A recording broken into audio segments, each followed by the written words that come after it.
दोस्तों, बॉलीवुड में एक सबसे बड़ी हड़ताल हुई जिसे 1986 का एक ऐतिहासिक स्ट्राइक कहा जाता है। लेकिन इस हड़ताल में एक सितारा जो सबसे बुलंदी पर था वो था मिथुन चक्रवर्ती। अभी हम बेवकूफ हैं कि वो सही है, इसका फैसला आपके हाथों में है। मिथुन चक्रवर्ती उन दिनों में जबरदस्त स्टार थे।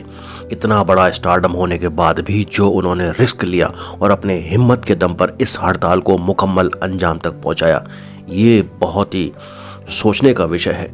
बहुत कम लोगों को पता है कि उस वक्त बॉलीवुड के बड़े बड़े स्टार राज कपूर, दिलीप कुमार, देव आनंद, सुनील दत्त, धर्मेंद्र, विनोद खन्ना, अमिताभ बच्चन, सब ने अपना पुरजोर ताकत लगा दिया इस हड़ताल को करने के लिए, इस हड़ताल के जरिए महाराष्ट्र की सरकार को झुकाने के लिए। लेकिन एक मोड़ पर आकर सब के सब असफल होते नजर आए। लाख कोशिशों के बावजूद मीडिया में तरह तरह के संवाद किए गए, तरह तरह के इंटरव्यूज दिए गए, लेकिन सरकार ने उनकी एक नहीं सुनी।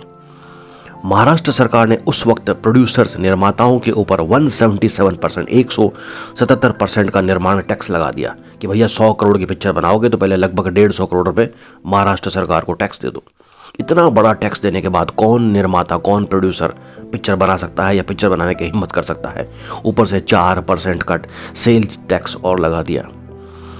निर्माताओं की हिम्मत लगभग टूट चुकी थी। सबने लगभग काम बंद कर दिया क्योंकि कौन घाटे का सौदा करेगा।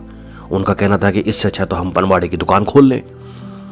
बड़े बड़े सितारों की आवाज उठाने के बाद भी जब उन सब की निर्माताओं की आवाज महाराष्ट्र सरकार तक नहीं पहुंच पा रही थी या कोई असर नहीं हो रहा था, ऐसे में थक हार कर एंट्री होती है सभी कलाकारों के कहने पर मिथुन चक्रवर्ती की।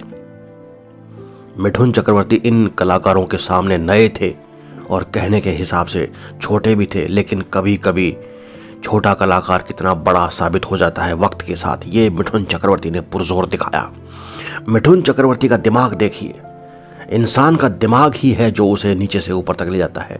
फर्श से अर्श तक का सफर इंसान की हिम्मत और उसका दिमाग ही है जो उसका साथी होता है। मिथुन चक्रवर्ती ने पूरे इस सीन को बहुत ही बारीकी से ऑब्जर्व किया कि बड़े बड़े कलाकार फेल हो गए भाई, लेकिन नीचे से, जमीन से, आम आदमी के धरातल से उठकर आया हुआ इंसान कभी कभी बहुत दिमागदार हो सकता है। उन्होंने बिल्कुल बारीकी से इस केस को स्टडी किया और कहां से नस पकड़ी कि इतने बड़े बड़े कलाकार मंच पे खड़े हैं फिर भी ये हड़ताल का कुछ असर नहीं हो रहा है। कैसे मैं इस हड़ताल को अंजाम दे सकता हूं कि सफलता के मुकाम तक पहुंचे। बंदे ने सबसे पहले मुलाकात की जाकर, अपने आप अकेले, किसी बड़े कलाकार को साथ लिए बगैर मिथुन चक्रवर्ती सुबह सुबह गाड़ी उठाए और दनाते हुए पहुंच गए बाला साहब ठाकरे के बंगले पर। क्योंकि उन्हें पता है कि महाराष्ट्र में उस वक्त सरकार भले ही कांग्रेस की थी, लेकिन महाराष्ट्र सदा से ही शिवसेना के हाथ में रहा है और शिवसेना सुप्रीमो बाला साहब ठाकरे के हाथ में रहा है। देखिए, दिमाग देखिए, एक हीरो हमेशा हीरो ही होता है और हीरो ही पूरी फिल्म की जड़ को पकड़ सकता है। सारे कलाकार रोड पर थे, मीडिया के सामने भाषण दे रहे थे, इंटरव्यूज कर रहे थे, लेकिन सब कुछ बेकार। मिथुन चक्रवर्ती ने कैसे कान पकड़ा है इस हड़ताल का। बाला साहब से मुलाकात हुई सुबह सुबह 8 बजे और मिथुन चक्रवर्ती ने बताया कि सर, महाराष्ट्र आपके हाथ में है, कांग्रेस भले ही राज कर रही है, लेकिन कलाकारों के इस भावनाओं को आप समझिए। अगर ये रहा हाल तो यहाँ फिल्म इंडस्ट्री बंद हो जाएगी। पूरे देश का आधा टूरिज्म जो है वो मुंबई में आता है और उसकी चकाचौंध फिल्म इंडस्ट्री है। कल्चर जो एक सांस्कृतिक धरोहर होती है वो पूरे देश में सिर्फ और सिर्फ मुंबई फिल्म इंडस्ट्री ही बांटती है, परोसती है। पूरे देश के सभी धर्मों को एक साथ अगर जोड़ने का काम किया है तो वो सिर्फ फिल्मों ने किया है। काफी कुछ हद तक मिथुन चक्रवर्ती ये समझाने में कामयाब रहे कि इंडस्ट्री अगर बंद हो गई तो देश का आधा हिस्सा बंद हो जाएगा, क्योंकि फिल्मों ने ही हिंदू, मुसलमान, सिख, ईसाई, पारसी, जैन, बौद्ध सब धर्मों के लोगों को जोड़ कर रखा है। बाला साहब को मिथुन चक्रवर्ती की बातें समझ में आई और जैसे ही बाला साहब को समझ में आई उन्होंने आशीर्वाद दिया, इस हड़ताल में मैं तुम्हारे साथ हूं, जाओ। अब अगर कोई धरातल पर तकलीफ हो तो बाला साहब तुम्हारे पीछे खड़ा है। देखिए, सबसे ऊपर से सपोर्ट लेने के बाद मिथुन चक्रवर्ती की सोच देखिए, वो कहाँ गए। वो सीधे के सीधे गए उन technicians, light man, spot boy, production वाले, सेट डिज़ाइनर वाले, जो टेक्निकल काम करते हैं बॉलीवुड फिल्म इंडस्ट्री में, जो इंडस्ट्री के लेबर हैं, लेबर यूनियंस हैं, उन सबको बुलाकर मिथुन चक्रवर्ती ने एक मीटिंग की कि आप इस हड़ताल में नहीं जुड़ रहे हैं। बड़े बड़े कलाकार, इतने बड़े बड़े दिग्गज रोड पर हैं और वो हड़ताल का हिस्सा हैं, तो ये निर्माताओं की या फिल्म कलाकारों की लड़ाई नहीं है, ये टेक्नीशियंस और आम कारीगर, आम लेबर वर्कर की भी लड़ाई है। अगर निर्माता ने फिल्म बनाना बंद कर दिया तो एक फिल्म से 1000 टेक्नीशियंस का घर चलता है, वो भी बंद हो जाएगा। मिथुन चक्रवर्ती के इतना समझा देने भर से ही सारे जितने भी यूनियंस थे, जो टेक्नीशियंस थे, लाइटमैन, स्पॉट बॉय, लाखों की तादाद में वो सारे टेक्नीशियन उस हड़ताल का हिस्सा बन गए।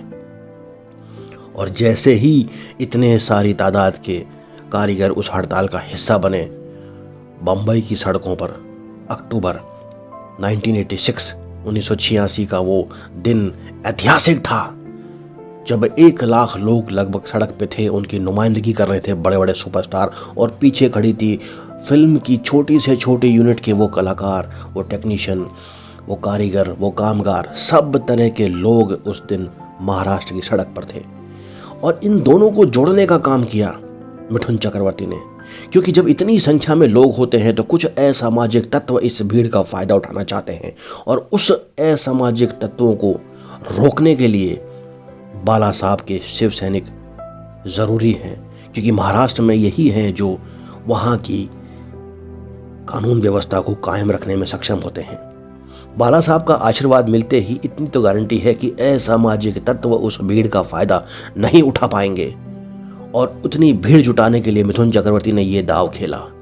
देखिए, ऊपर से नीचे तक इस सिरे को जोड़ने के बाद उन बॉलीवुड के तमाम स्टारों को जो सहयोग मिला है, जो मंच मिला है, उसी मंच के जरिए महाराष्ट्र की कांग्रेस सरकार प्लेटफॉर्म पर आई और बात करने को मजबूर हुई उन कलाकारों से, उन निर्माताओं से, बॉलीवुड के बड़े बड़े दिग्गज प्रोडक्शन हाउसेस के मालिक से, कि क्या किया जाए, ये टैक्सेस लगाए जाएं या हटाए जाएं। पर्दे के पीछे का सारा खेल मिथुन चक्रवर्ती ने अंजाम दिया। अगर वो बाला साहब ठाकरे से नहीं मिलते, अगर वो यूनियन के कलाकारों से, यूनियन के टेक्नीशियन से नहीं मिलते और उन सबको एक साथ मंच पर हड़ताल में शामिल नहीं करवाते, तो वो हड़ताल कभी भी मुकम्मल नहीं होती और महाराष्ट्र सरकार के वो टैक्स फिल्म इंडस्ट्री पे लागू होते और आज लगभग फिल्म इंडस्ट्री बंद हो चुकी होती, क्योंकि इतने बड़े टैक्सेस देने के बाद कोई भी निर्माता फिल्म नहीं बनाता, इस बात की गारंटी है। महाराष्ट्र सरकार, कांग्रेस सरकार जो उस वक्त थी, उनको झुकना पड़ा। और उस वक्त सांसद थे सुनील दत्त साहब, अमिताभ बच्चन, इन दोनों को बुलाकर लगभग 6 घंटे मीटिंग हुई और पूरी फिल्म इंडस्ट्री का रुख जानने की कोशिश की। 3 दिन की उस घनघोर हड़ताल के बाद मुंबई की सड़कों पर बड़े बड़े सुपरस्टार्स और 1 लाख लोगों की तादाद में जब इतनी भीड़ देखी, तो सत्ता का हिलना बहुत ज़रूरी हो जाता है। सत्ता हिली, बाकायदा निर्माताओं की बात सुनी गई और वो सारे के सारे टैक्स वापस लिए गए।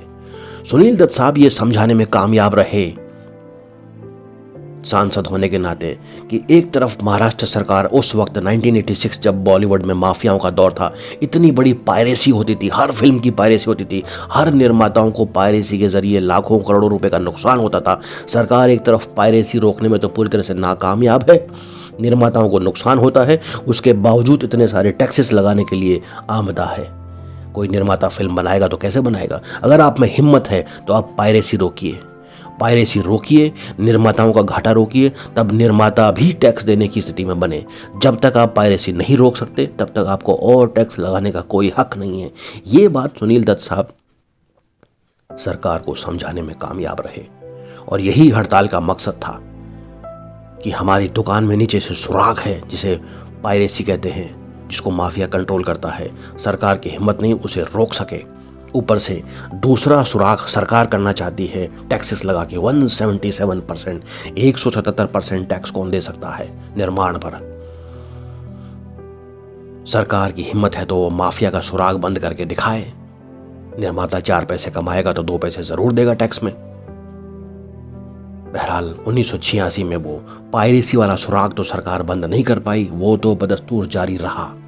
लेकिन सरकार को झुकना पड़ा और ये निर्माण के भारी भरकम टैक्स ज़रूर हटाने पड़े। 3 दिन की वो हड़ताल सफल हुई। बॉलीवुड में सफलता का परचम लहराया गया कि उन्होंने एक मंच पर आकर लड़ाई लड़ी और सरकार से जंग जीती। लेकिन इस जंग का महानायक था मिठुन चक्रवर्ती, जिसने बाला साहब की एंट्री करवाकर इस जंग का पासा पलट दिया। यही होते हैं महानायक। सुपरस्टार मिठुन चक्रवर्ती ऐसे ही नहीं बने हैं। 30 साल तक बॉलीवुड पर राज किया। हीरो का दिमाग बिल्कुल राजा की तरह होता है।